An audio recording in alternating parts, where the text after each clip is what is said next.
This week, Learning Saturday, we have interesting webinar and one power-packed workshop only for you. Morning 10 a.m., we have Festival of Beginnings, your first crore journey with Kodeeswari, a women-only workshop where you can learn how to set goals, invest smartly, and take your first step towards 1 crore by Aishwarya, Mahesh, and myself. At 1 p.m., we also have a very interesting webinar.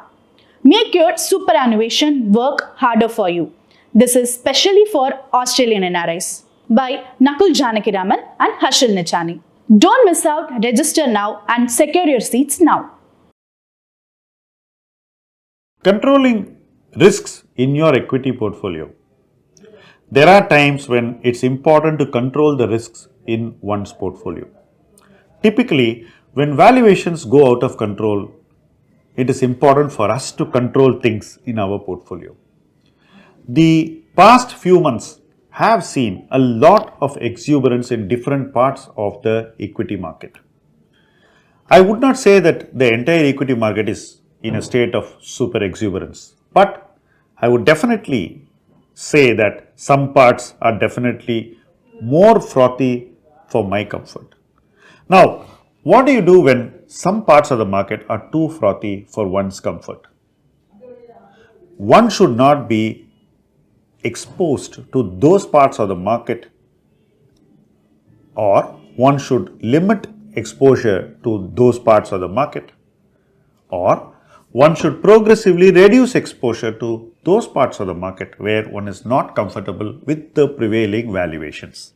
So as the valuations keep going up, the investor's duty is to control his risks, whereby the froth will not affect him adversely when it begins to run down.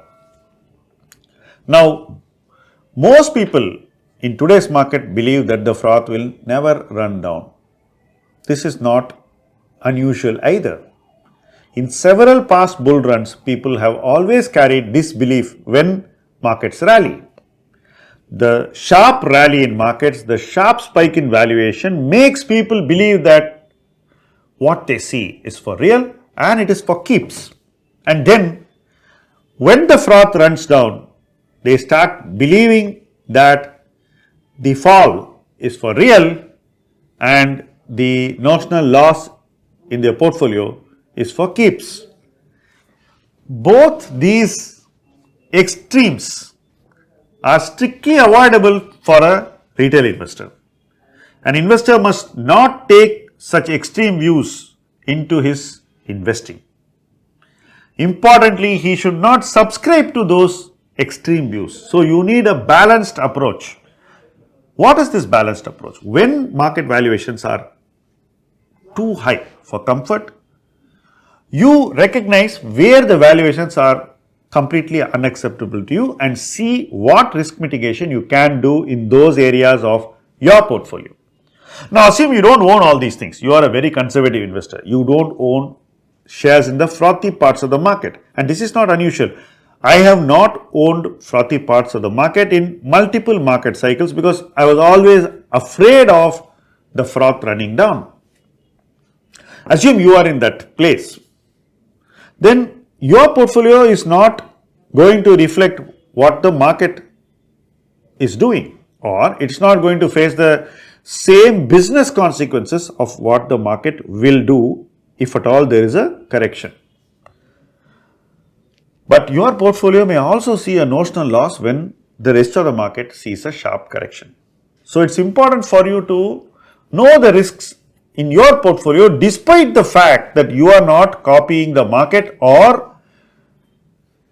trying to take too much risk in your portfolio.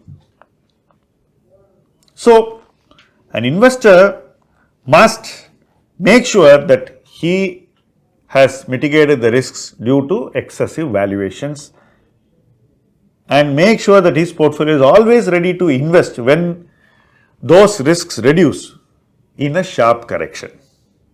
The state of preparedness is a very significant ask, a demand on every investor. You cannot escape it. I cannot escape it. We all have to adapt our investments position our portfolios and mitigate risks. We live at a time when it's extremely important to do that, and what we do now will have a bearing on our investment performance for a long time to come. So, where the valuation froth is too much, we need to move away.